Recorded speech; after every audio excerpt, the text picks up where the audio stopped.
Alright, so with the next update video right now, I'm going to show you where I'm at and give you a couple pointers on what exactly I have done to get here from the last video. Alright, so let me see if I can't. Okay. Alright, as you see, I'm still sanding on this one right here. So basically, I'm just sanding the fleece that has been resined on the outside smooth. Basically, with just this right here. Nothing crazy, you're just knocking it down to a little trick. If I can get this in here and let's see. Okay, you see how there's like pits or whatever? I try to get it to where that's pretty much smooth and you're being even about it too. You don't want to freaking dig into one spot. But yeah, that's what I pretty much do, is like just get, you know, all them pits as smoothed out as I can. And that's why I tell people don't put their chop mat on the outside, because for one, you know, it's a whole lot easier just to sand that first layer right there and then add to the back. As you see, let's see if I can, hold on. Like wait, right around the edge there. Of course, I tied that some in right there. You know, just give it some strength. And you definitely don't want to actually sand on that if you don't have to. This is a whole lot better to sand than the other, because this don't itch. The other stuff, that itches, and you don't want to be playing in that. But okay, so we got that. Now this door, let's see if I can't move this over here.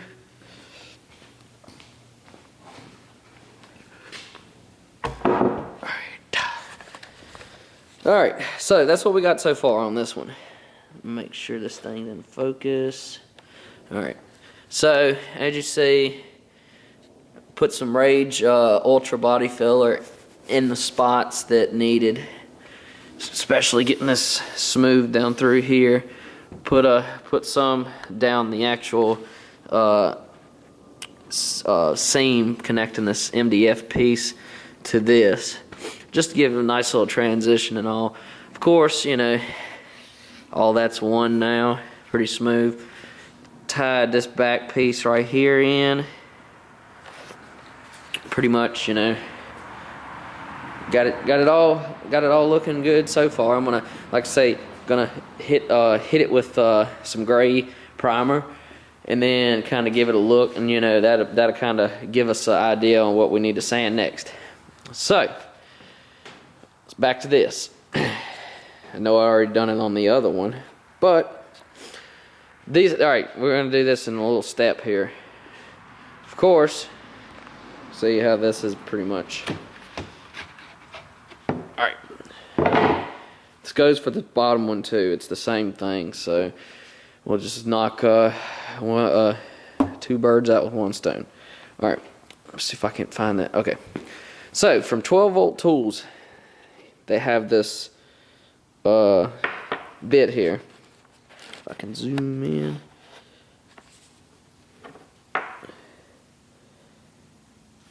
See how the bearing is like super shallow? Like pretty much give you an idea here.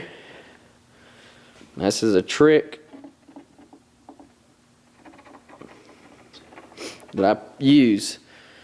I put it in this right here, 1/4 inch shank, just like this sanding pad is. I pretty much put that in there, and instead of sanding with your hand and causing unevenness, I just run it down through there lightly with the right speed and feed, and it pretty much just knocks the right amount off. So when you go and put the insert piece back in, you know, it's gonna be pretty much flush. You definitely want to have this as straight up and down as possible. You don't want to sit there and be freaking riding it like that, because that's not going to be good. But little trick that I, you know, figured out that, you know, hey, works for me. It might work for you, so that's why I'm going to go ahead and give you the gist of how that worked. So basically, as you see, I'm sanding on the outside first. Now, here's this next trick. Okay, so when you see that this piece, let's see if I can't get this in here, pops down in there like so. I mean, it is in there like swimwear. I mean, it's okay. So now make sure this piece is pressed all the way as if it was in there, flushed up. All right, now of course where you had that fleece overhanging, making its loop over the low temp plastic, it's going to add some height to that. This piece never added height because obviously it wasn't thick, you know, like the fleece up here was, and added, you know, the resin and all that. So basically I'm using this piece to guide myself when I grind around here. I leave just a mere amount on top here so that I can go back and let's see if I can't find it. Oh, it's over there. All right. Got this. And I knocked off the top part, leaving myself just enough. I mean, you're talking. See that? Because I mean, if you look down, it's not gonna be perfectly smooth. So now I just go back and pretty much smooth this out all the way around, knocking down the high spots and stuff that little sander piece just didn't, you know, with my you know, you're not going to get the speed and feed right, but this pretty much getting it close to, you know, where you need it. So with that being said, I'm gonna probably end it here because it's already 7 minutes in. Sorry if kind of going on you know, with this, but this is the best way I can explain it and show you exactly how I'm going about doing this. And I'll catch up with you in the next part of probably priming and sanding down the spots and everything like that, and finding pinholes that, you know, it's a lot of them, and even once you get it all body filled, you're not gonna see it until you do prime it. Got this other door over here almost sanded down to match this one. Last night sprayed a little gray primer on this to help see any imperfections, and you know, got it to just a light coat, nothing crazy. So what I did here is I've bolted this door up, as you see, to the original part of the door. I've taped off across the top and down the side right here, so that allows me to go in and add some filler, because we want that curve that matches up to the original part of the door to fit exact. The bottom part I'm not worried about. This front I'm not worried about. They pretty much match up pretty close. This part you're going to actually see, so we're going to take that into effect and knock that out. So I'm going to let that dry. While that's drying, I'm going to finish sanding on this door some, and then hopefully by the end of this today, I'll have both doors. Well, I have to do the other driver's side like this too, but both doors primered up, sanded, and you know, done with that step. So yeah, if you got any questions, like I said, just drop any comments in the below, down in the comments below, and I can try to help you out. But as like I said, this is also a time when shutting this and everything, you can find where it's hitting at. I got a spot right here, I've sanded some, and that's where it's just like hitting this part. And I got another spot right here on the that pretty much it's a tad bit too close. So we're gonna end right there and catch back up in a second. We got this filled up on the edge here. Got this, got that. Drilled a hole up here for the screw to hold that cell on. Go around to this side here. give you a little look at how this fits in there.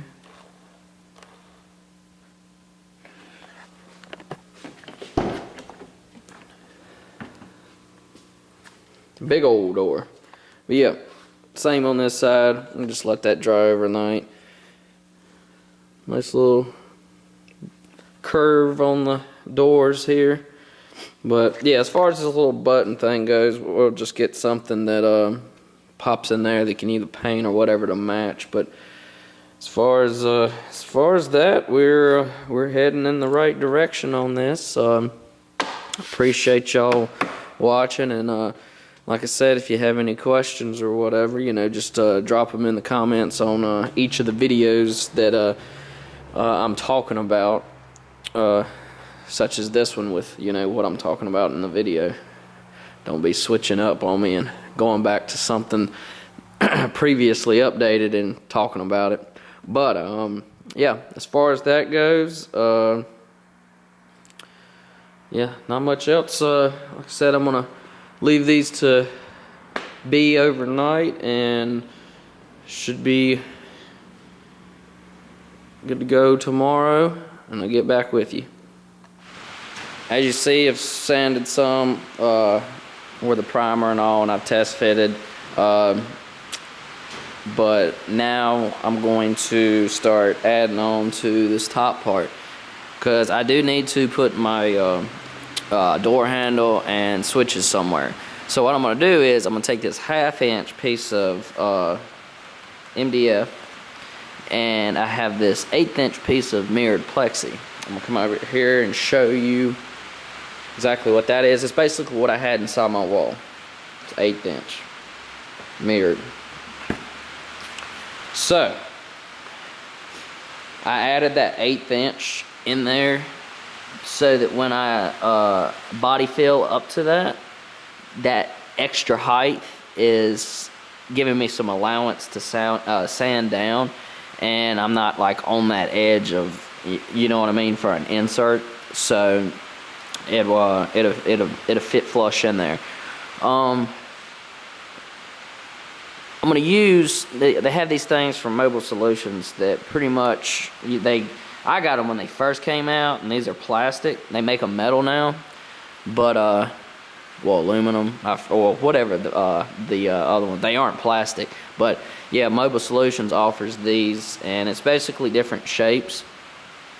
Using this one as an example, as you see, you can, when you got body filler in there, just run it like through there. You could use it as a flat edge, whatever, however you want to. And you see there's different radiuses and squared off ends and whatnot like that. So basically where I'm at right now with this. So I'm gonna body fill up to that point. I gotta do this side too. I'm gonna do one at a time. And you know, this is now you see why doors can get time consuming and everything when you get to this level, because yeah, it definitely takes time and everything. But gonna leave you with that and get to the next part and keep on trucking. As you see here, I've got this piece in and smoothed out the if I can get this thing to focus, that nice little radius all the way around, all the way up there, down the back side. But yeah, so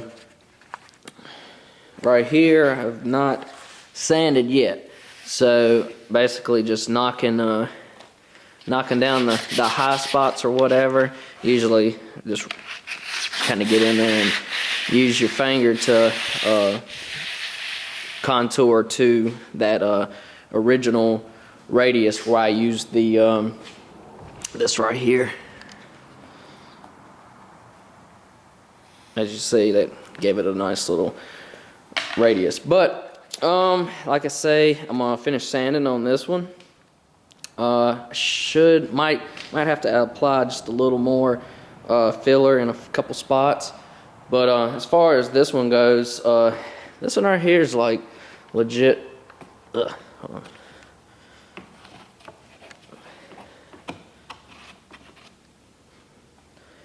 as you see.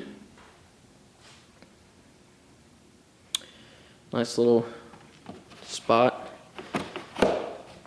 That just goes in there like so. So yeah, this one I'm gonna be ready to cut for some door handles that I have got, and these right here for the switches, using the original for off the other door. But yeah, right now just gonna finish sanding on that, get them both ready, and then gonna begin trying to get this the holes cut for the door handle and the little switches, or whatnot. I'm gonna guess that I'm at a point now where I need to make another video so that it ain't just so long. But right now I have, it's kind of hard to see, but yeah, there's a door handle, and I've already got this black plexi that's 1/8 inch in there. I haven't got the inserts for the that's gonna be the trim piece that's gonna be green in, but I figured I'd get to that point right here, as you see, taking shape. So I got a door handle on that one and a door handle on this one. But yeah, it's just a slow process, but as you see, it's coming along. This black plexi is going to be on the faces of the speakers. It's going to hide the speaker screws, and majority of the outer part just going to show the middle. But yeah, we're going to go with that on where we're at now, and take it to the next step, which is going to be starting to throw some trim pieces in and cutting them.